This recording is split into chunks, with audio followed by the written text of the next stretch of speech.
This week on Vaticano, pilgrims from England walk to Rome in support of mothers in need, bringing their witness of faith to St. Peter's. At the Vatican, new Swiss guards pledge their service to the Pope. Catechists from around the world gather in Rome for their Jubilee. And in Pompeii, we explore the Rosary devotion of Blessed Bartolo Longo, soon to be canonized. For this and more, Vaticano starts now.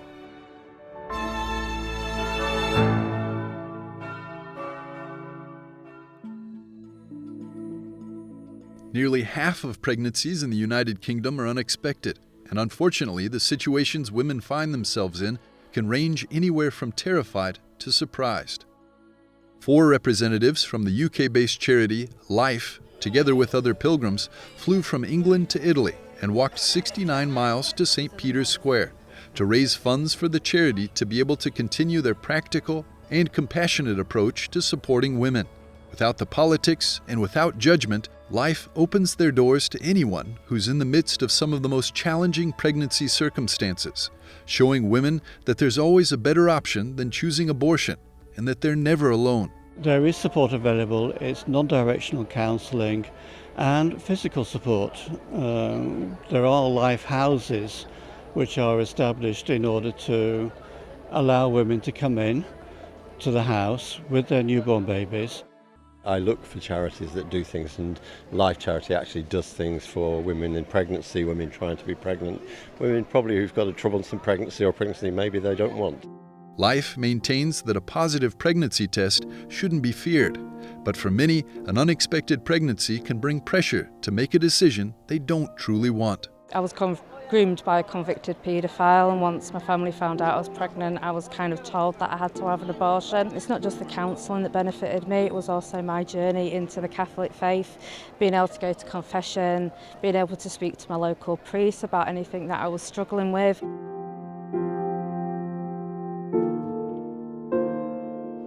For me, my abortion wasn't a choice, and I think for a lot of women, abortion is something that for them, it's not a choice, it's what women do when they have no choice. If you're in a situation where it's dangerous, they can help you get to a place of safety so that you can still have your child. There's no shame in being a single parent. I started as a single parent, and you manage, you do.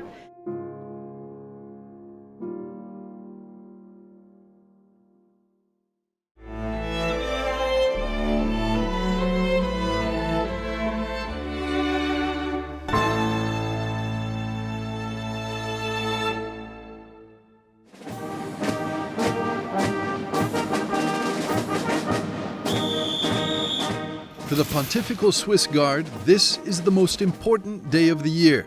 27 new recruits, representing 4 linguistic regions of Switzerland, have taken their oath in front of their families and members of the Roman Curia.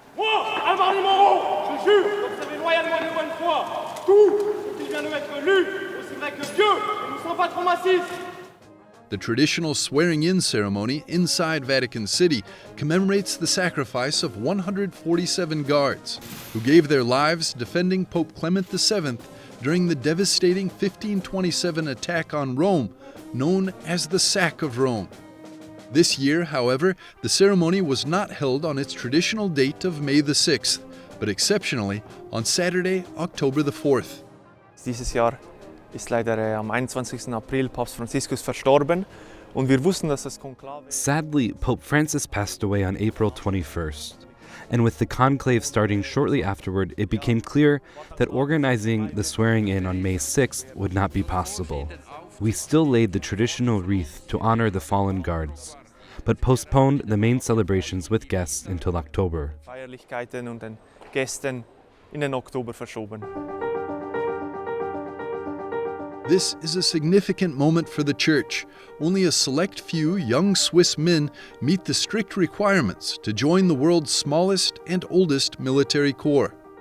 Also wir müssen alle männlich, katholisch... We all have to be male, Catholic, and single. Then we must be between 19 and 30 years old. We need to have completed either vocational training or high school, as well as recruit school in the Swiss Army. We must also hold a driver's license and meet the minimum height requirement. These are all prerequisites in order to serve for at least 26 months. Monate Dienst zu leisten. With the Holy Year underway and the recent election of Pope Leo XIV, interest in the Vatican and in the Swiss Guard has grown, especially among young Swiss citizens. Das allgemeine mediale Interesse am Vatikan. General media interest in the Vatican and of course in the Pontifical Swiss Guard itself has risen significantly in recent times. If we look at the trends of how often the Swiss Guard was searched for online, we saw the highest numbers in the past 5 years. First from April 20th to 24th, and then again at the beginning of May. Und dann jetzt auch wieder im Mai, also so mehr als in den letzten 5 Jahren. The Holy Father's intense activity and his frequent trips outside Rome, including those to the summer residence at Castel Gandolfo, require from papal soldiers a full-time dedication and many hours of service day and night. Für uns ist vor allem das Heilige Jahr. For us, the Holy Year is what increases our workload the most. And we are also happy and proud to have so many events and to welcome so many pilgrims. It's not only because of Pope Leo himself now, but the entire Jubilee of the Holy Year, which brings many major events. By taking their oath, the new Swiss Guards renew the centuries-old tradition of loyal service to the Pope, rooted in faith, courage, and obedience.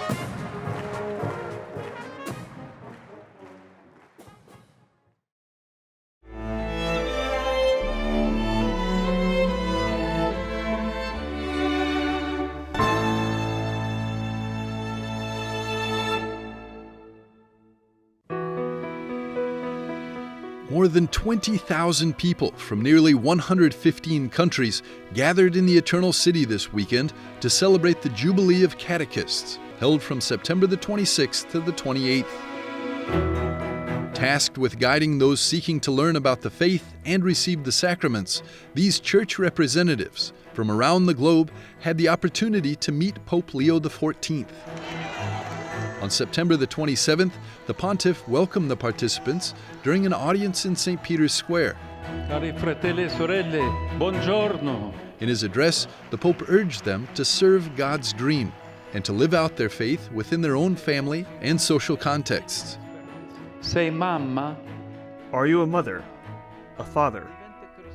Become a Christian as mother and father. Are you an entrepreneur? A worker? A teacher? A priest? A religious sister? Become a Christian along your own path. Sulla tua strada. In the afternoon, participants gathered in various churches across central Rome to attend Catechesis sessions with bishops held in 6 languages: Italian, English, Portuguese, Spanish, French, and Polish. Patrizia Di Resta is marking 1 year in her ministry as a catechist. For her, Christ gives catechists the gift of speaking for him and about him. This is the essence of her work with young people, with whom she engages in discussions about the historical events of Christianity and the Gospel. Being called to be a catechist is truly a vocation, a great responsibility and an extraordinary opportunity. It allows you to share not only your knowledge, but your whole life. Above all, your lived experience of what it means to know Christ, to live in Christ, and to pass that on to the most sensitive minds, and often the most receptive, children and young people.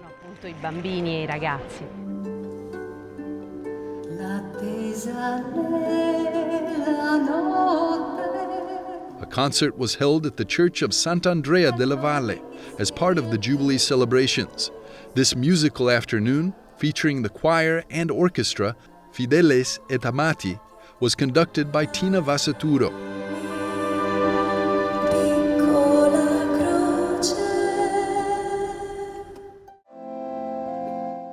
Catherine Miles Flynn was among those who received the lay ministry of catechist at this event. Catherine Miles Flynn. Eccomi. Born in the United States, mother of 8 children, and director of Christian formation for the Apostolic Vicariate of Southern Arabia, she explained that her work has deepened her understanding of the crucial role catechists play. To be a catechist, first of all, begins in the house, begins in the home, with a mother and a father instructing their children to pray and showing an excellent witness as Christians themselves. But then in the greater community, it's good for the young people to come together to learn together about the faith. And this is a grace. Catherine works alongside Bishop Paolo Martinelli, head of the Catholic Church in Southern Arabia. During an event organized by EWTN as part of the Jubilee celebrations, the prelate emphasized the vital role of lay people in the Church's mission in the region. Catechists are vital, are essential in the life of our vicariate because, we are many Catholics there, more than 1 million, and we are in an Islamic country. And the catechists are pillars for the life of our church because they are at the service of the transmission of faith to the new generations. Of course, first of all, the family, parents are the first agent in the communication of faith, but it's very important for our parents, for the families, to get to know that there are people dedicated to support them in the communication of faith.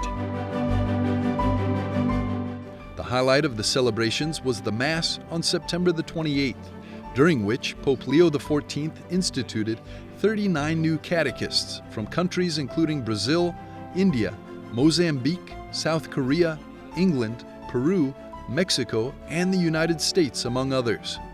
Il Signore guarda il cuore degli uomini. During the Eucharistic celebration, the Pope emphasized that the mission of the catechist is to teach with a living voice and to make the message of the resurrection resound. Che il catechista è persona di parola. The catechist is a person of the Word, a word spoken through one's very life. That's why our first catechists are our parents, those who first spoke to us and taught us to speak. Just as we learned our mother tongue, the proclamation of faith cannot be delegated to others. It happens right where we live. Non può essere delegato ad altri, ma accade lì dove viviamo. At the conclusion of the Eucharistic celebration, the Pope made a special announcement. He revealed that on November the 1st, he will confer the title of Doctor of the Church upon St. John Henry Newman as part of the Jubilee dedicated to the world of education.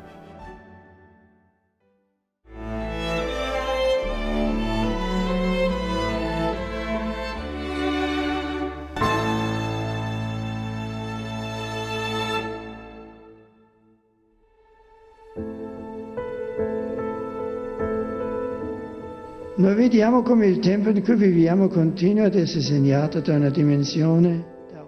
We see that in the era in which we live continues to be marked by forgetting and being deaf to God. Penso allora che dobbiamo imparare. I think, therefore, that we should learn the simplest and most fundamental lesson of the Council, Cioè che il cristianesimo nella sua essenza, namely, that Christianity in its essence consists of faith in God, which is Trinitarian love. e che invece quando manca la fede in Dio, And when, instead, man lacks faith in God, the essential collapses because man loses his profound dignity and what makes his humanity great enough to withstand any form of reductionism. ogni riduzionismo. Pope Benedict XVI, who died in 2022, always emphasized throughout his life that the Christian faith is the best foundation for human dignity. In his message for World Peace Day 2011, for example, he said the sincere search for God has led to greater respect for human dignity. In order to preserve this concern of the late Pope, the Ratzinger Schülerkreis and the new Schülerkreis organized a theological conference on this topic in Rome on September the 27th, 2025. At our conference, we focus on the challenges posed by the view of humanity in today's society, with keywords such as transhumanism, artificial intelligence, and the so-called gender theory. These are very big challenges. We confront them with the Christian view of humanity, as developed primarily by Cardinal Joseph Ratzinger and Pope Benedict, based on the biblical writings and the tradition of the Church. Cardinal Kurt Koch, a companion and close friend of the late German Pope, points out that Ratzinger recognized the signs of the times early on. He foresaw many problems we have today. For example, back in the 1970s, he wrote, "The battle for humanity is being fought today through the battle for the family." That was very prophetic. That is exactly what happened. Hat sich auch so bestätigt. Professorin Hanna-Barbara Gell-Falkowitz. I was invited to speak about statements made by Pope Benedict and also when he was Cardinal Ratzinger, who already in the 1990s reflected about the human body and also the difficult topic of gender. For example, the question, is my gender identical to my biological sex? Or can I choose my gender? Ratzinger had actually already been thinking about this in the 1990s, also on behalf of John Paul II. Und hat darauf hingewiesen und sehr schön differenziert. And he pointed out in a very nuanced way that human nature in this sense also includes freedom, whereas the concept of autonomy that we have today is a rather limited view of freedom. Autonomy means I determine myself, but that is, of course, a very narrow approach. Joseph Ratzinger and later Pope Benedict beautifully highlight the tension between what is given to me as a gift and what I then do with it, become, develop. Tue, werde, entfalte. Darf ich auch in diesem Jahr In addition to Cardinal Kurt Koch and religious philosopher Hanna-Barbara Gell-Falkowitz, Professors Stefanos Athanasiou, Vincent Tuomi, Stefan Kompowski, Rolf Weimann, and Christoph Ohly also spoke at the event. For Professor Ohly, who heads the new Schülerkreis, it's not surprising that Pope Benedict XVI's theology continues to inspire people today. Ich glaube, dass es letztlich darauf ankommt. Ratzinger's theology is a theology that is entirely in line with the faith of the Church, but which is devoted with all the sharpness and power of reason. Faith and reason form the basis for all those areas of philosophy and theology to which he devoted himself in thoughts, and this at a very high, very deep level. So it is really a challenge to confront these ideas and at the same time to be repeatedly surprised by how simply he formulates them. It is true what he said once during his trip to Germany. Faith is simple. We must not complicate it, even if it encompasses many dimensions that we can almost never grasp or fathom. Dimensionen umfasst, die wir fast nie ergreifen, nie ausloten können. Denn Adam, der erste Mensch, war das Vorausbild. Weil tiefe Antworten gibt. Ratzinger gives profound answers, but from a place of faith, and in a simple way. He can describe and present highly complex topics very simply. I believe that speaks directly from heart to heart, from mind to mind. Von Kopf zu Kopf.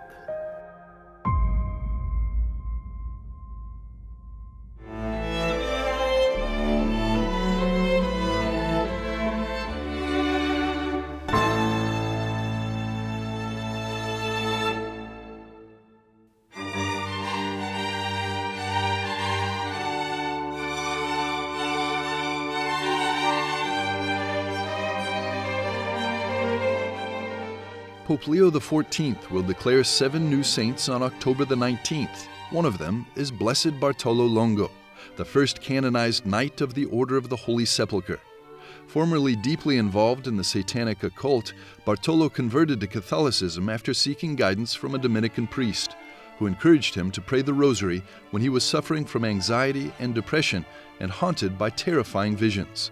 This later inspired him to spread the devotion of the Holy Rosary around the city of Pompeii in Italy. He composed the Pompeii Novena, 54 days of praying 5 decades of the Rosary, as a means of seeking grace in desperate cases. And he built the sanctuary of the Blessed Virgin Mary of the Holy Rosary. As we enter into the month dedicated to the Rosary, the sanctuary is filling up with pilgrims, locals and tourists, gathering to visit his tomb and learn more about the saint-to-be. What he did for Pompeii was something that, nobody else will be able to do ever again. Noi siamo figli di Bartolo Longo. We are the children of Bartolo Longo. I am from this land. I am from this area. Bartolo Longo taught us that the Rosary is life. For me, the Rosary is everything. I say one every morning in bed before I wake up. That is, as soon as I wake up with my wife. Every morning, we have been saying it for more than 10 years. The Rosary is life. Bartolo Longo è una persona che ha lasciato un segno. Bartolo Longo is a person who left his mark here in Pompeii. Not only personally, but also all the people around him. All the people who knew Bartolo Longo were able to appreciate his spirituality. Apprezzare la sua spiritualità. Within the shrine, there's a venerated image of Our Lady of Pompeii. It was once a discarded painting and is now the spiritual heart of the basilica after its restoration by Blessed Bartolo Longo. Numerous miracles and graces have been attributed to prayer before this image, drawing faithful from around the world. To this day, it continues to inspire believers to embrace the regular recitation of the Rosary. Every rosary, every Hail Mary is a rose from Our Lady. And it is wonderful because you feel very close to her and she helps you in all your difficulties. Molta gente non crede nei miracoli. Io ci credo. Many people do not believe in miracles. I believe in them because I have experienced one myself. I had a family member, a nephew, who suffered a terrible accident. We entrusted ourselves to prayer as a family, and thanks to prayer to Our Lady of Pompeii, my nephew was saved and is still with us. So these things strengthen our faith in prayer and in Our Lady of the Rosary of Pompeii even more. Quindi queste cose rafforzano ancora di più la fede nella preghiera e nella Madonna del Rosario di Pompei. Rosario significa allontanare Satana da noi. The Rosary means keeping Satan away from us, so it helps us to grow well. I don't know if you've ever heard of these visionaries who perform exorcisms, who free people from the devil. The Rosary is the strongest weapon. It is the strongest sword that fights the devil. È la spada più forte che combatte il diavolo. As Catholics take hold of their rosaries this month and turn to Our Lady, the life of Bartolo Longo stands as a reminder that nobody is beyond the reach of Christ, and that through the Rosary, through Mary, lives can change.